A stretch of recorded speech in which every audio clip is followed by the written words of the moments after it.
For this little list, I decided to only choose one spellcaster for any particular archetype, since there are a ridiculous amount of spellcasters. First off, we have Little Boy Blue from the Spellbook archetype, Spellbook Magician of Prophecy. Each magician from this archetype are based on a tarot card, just like the Arcana Force cards. Little Boy Blue being card number 1 in the set, the Magician. Although the Magician is card number 1, it is actually the second card of the tarot set, with the Fool being card number 0.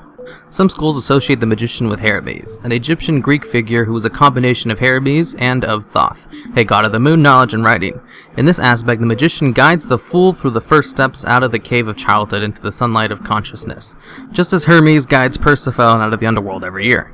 In the third series of JoJo's Bizarre Adventures, all of the main superpowers of the characters are named after tarot cards as well.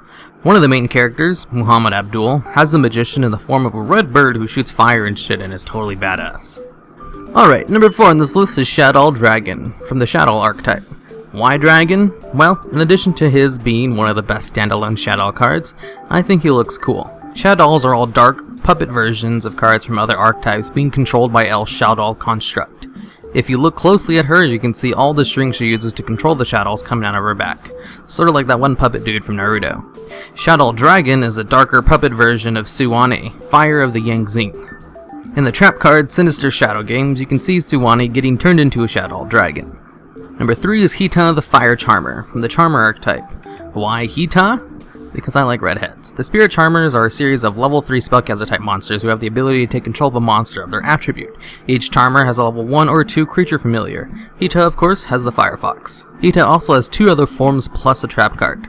The Charmers are all based on Shamans. Shamans, while being a popular type of character in RPG games, are similar to mages and wizards in that they use magic.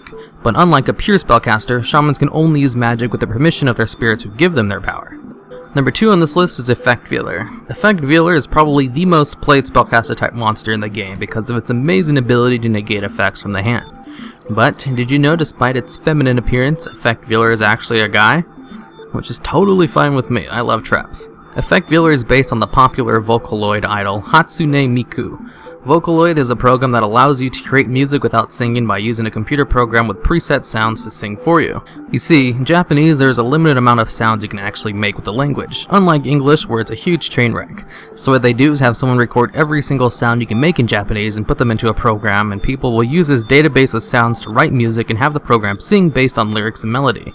Despite the fact that Hatsune Miku isn't a real person, she holds concerts in Japan with hologram technology. Funny enough, her name translates as Future Sound, and according to her creator is meant to signify first sound from the future.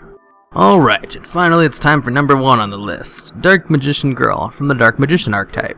Dark Magician Girl is based on the typical Maha Shoujo, or magical girl, a subgenre of Japanese fantasy anime which typically features young girls who use magic, like Sailor Moon, Cardcaptor Sakura, or more recently Madoka Magica. Magical girls are exactly what they sound like, girls who use magic. Since magical girls is its own subgenre, how they get the magic and how they use it varies greatly.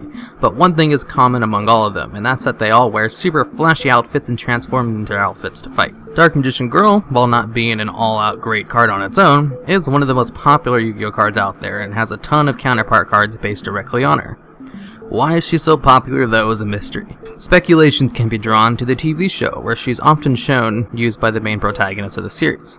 Or maybe it's because she's the Dark Magician's apprentice, one of the most used cards on the show. Who knows, I honestly don't get her appeal. It's all about Effect Veiler for me.